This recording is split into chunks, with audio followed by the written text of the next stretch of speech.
भदोही में Sabarmati report film देखने के लिए दर्शकों की लगी भीड़। भाजपा जिलाध्यक्ष समेत नेता समेत पत्रकारों ने भी देखी फिल्म। 15 नवंबर 2024 को साबरमती रिपोर्ट हुई है रिलीज। गुजरात में 2002 में हुए गोधरा कांड पर आधारित फिल्म साबरमती रिपोर्ट इस समय पूरे देश में सुर्खियां बटोर रही है, जिसमें उन 59 लोगों के बारे में बताया गया है जिसके बारे में अधिकतर लोगों ने बात नहीं की है। इस फिल्म में पत्रकारों की भूमिका को अहम रूप से दिखाया गया है। हालांकि साबरमती एक्सप्रेस को आग के हवाले करने के दोषियों पर कानून अपना कार्य कर रहा है। इस फिल्म को लेकर पूरे देश में काफी चर्चा है।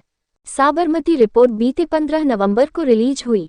रिलीज के बाद पूरे देश में इस फिल्म की धूम देखने को मिल रही है। इसका असर भदोही में भी देखने को मिल रहा है। इसी के क्रम में बृहस्पतिवार को भदोही के भाजपा जिलाध्यक्ष दीपक मिश्रा समेत भारी संख्या में गोपीगंज में स्थित एक सिनेमा हॉल में पहुंचकर साबरमती रिपोर्ट फिल्म देखी।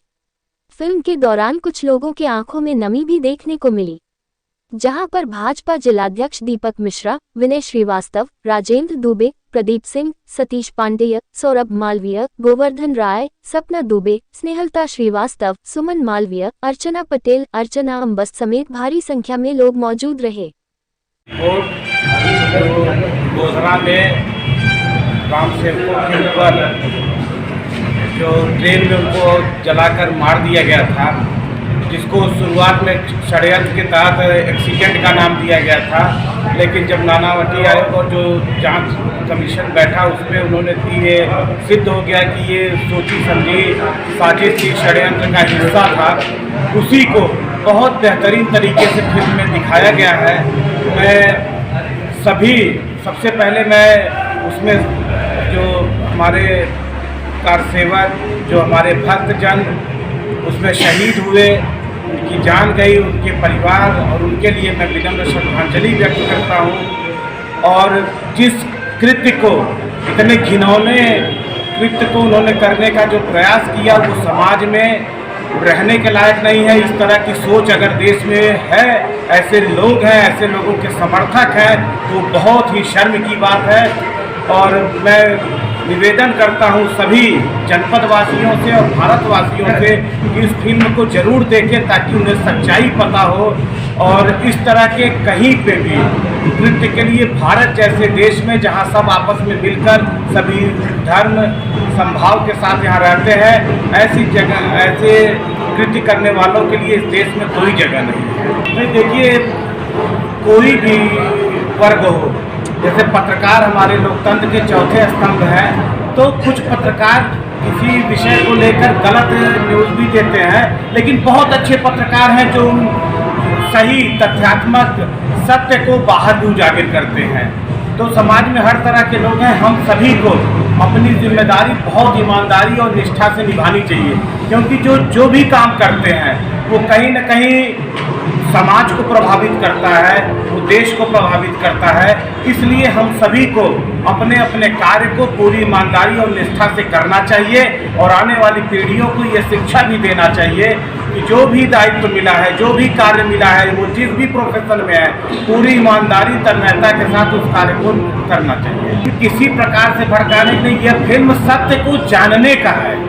जो भ्रम फैलाते हैं ऐसे लोग, जो ये बता रहे हैं कि भड़काने का, ऐसे ही सोच वाले हैं जो सत्य को दबाने का काम करते हैं और जो इस तरह का घिनौना कार्य करने वालों का सहयोग करते हैं। यह देश अनेकता में एकता, सभी ये धर्मनिरपेक्ष देश है, सभी धर्म के लोग यहाँ आपस में भाईचारे के साथ रहते हैं, लेकिन जो इसके पीछे नाजायज कार्य करते हैं, ऐसे लोगों को हम सबको इकट्ठा होकर सबक भी सिखाने की आवश्यकता है।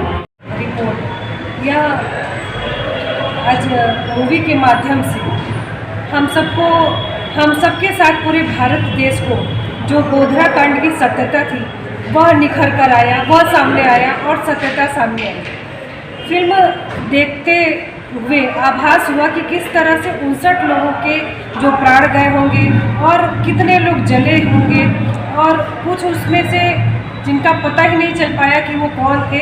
सोचिए कि उनके घर परिवार वालों पर क्या बीती होगी। वो कार्यसेवक थे, हमारे संघ के कार्यकर्ता थे, और वो अयोध्या से आ रहे थे। वह ट्रेन अयोध्या से आ रही थी सिर्फ इस बात को लेकर इतना बड़ा मन में विरोध था और मन में इस तरह का ध्वंस था कि इस पूरी ट्रेन को ही फूंक डाला। और इस माध्यम से, इस फिल्म के माध्यम से आज हम सबको गोधरा कांड का जो सत्यता था वह पता चला। और पूरे देश को इस फिल्म को देखना चाहिए कि उस समय में क्या हुआ था। अक्सर विपक्षी आरोप लगाते थे कि हमारे मोदी जी को और उस टाइम के जो भी प्रधानमंत्री रहे होंगे, जो भी उस समय शासन में रहे होंगे, सदैव हम सब पे आरोप लगाते थे कि इन्होंने करवाया। आज कम से कम यह बात तो सत्य सामने आ गई कि ऐसा कुछ नहीं हुआ था। कितने पर्दों के बीच में भी सच्चाई रहे, लेकिन एक दिन वह रोशनी जरूर बिखेरती है। जिस तरह से सूर्य निकलता है, आज वह सच्चाई अपने आप इस फिल्म के माध्यम से हम सबके समक्ष आई है। और हम सब मातृ शक्तियों की तरफ से, पूरे भाजपा की तरफ से हार्दिक बधाई। इस फिल्म में काम करने वाले जितने भी कलाकार हैं, सब ने बिल्कुल हृदय को छू लेने का अभिनय जो किया, और पूरा जो भी उस समय घटित हुआ होगा, हम सबको उस चीज़ का आभास हुआ। बहनें रो रही थी, उनकी आंख में आंसू आ गए। सोचिए उस समय जिनके ऊपर बीता होगा वो क्या हुआ। चौथा स्तंभ जो है वो हमारे समाज का एक बहुत बड़ा स्तंभ है। वह सबसे मजबूत चीज़ है। जहाँ चीज़ों को दबाया जाता है, आज भी बहुत से ऐसे पत्रकार हैं जो अपने निजता को, अपने जो स्वार्थ वाली भावना को दरकिनार करके जो सच्चाई आती है वो सामने लाते हैं। और जो लाने का कार्य करते हैं, उन पत्रकारों को सदैव मैं प्रणाम करती हूँ। और इस चौथे स्तंभ के लिए आज जो भी इस फिल्म के माध्यम से आया कि पूरी लड़ाई उन्होंने कैसे लड़ी, और आप सबको बहुत बहुत धन्यवाद। पूरी लड़ाई पत्रकार वो अपने जिद पे ना आता कि हमको प्रदर्शित करना है, तो आज वो ये जो फिल्में दिखाई जा रही है, जो सत्य स्टोरी दिखाई जा रही है, ये इस पर फिर प्रकाश न डाल पाता कोई, जब तक वो जुनून वाला पत्रकार वहाँ पे उपस्थित न होता। ऐसे लोग को देखिए, उस समय तो आप अपनी सुरक्षा और अपने परिवार की सुरक्षा के लिए आप थोड़ा जो एक्शन ले सकते हैं लीजिए, लेकिन उसको कहीं न कहीं रूपांतर करते हुए उसको समाज के सामने लाना आप लोग का ही दायित्व बनता है। किस ढंग से लाएंगे ये आपके ज्ञान और आपके समाज के परिलक्षित कैसे कर सकेंगे, ये आपके विषय की विशेषता है, आपके पत्रकारिता की विशेषता है। आप उस समय अपनी सुरक्षा में न करिए, लेकिन किसी न किसी ढंग से आपको ही लाना है, ऐसा हम लोग समझते हैं कि आप लोग जो बताएंगे। जी, फिल्म सबको देखना चाहिए और ध्यान से समझना चाहिए कि इसमें किस चीज़ को बताया जा रहा है। जो गोधरा कांड हुआ था वो किस विषय को परिलक्षित कर रहा है, मेन इस पे केंद्र बिंदु होना चाहिए। और इसमें दो सब्जेक्ट है, एक गोधरा, एक दूसरा पत्रकार। अगर पत्रकार और गोधरा दोनों आपस में न सामंजस्य बनाते तो ये फिल्म न बन पाती।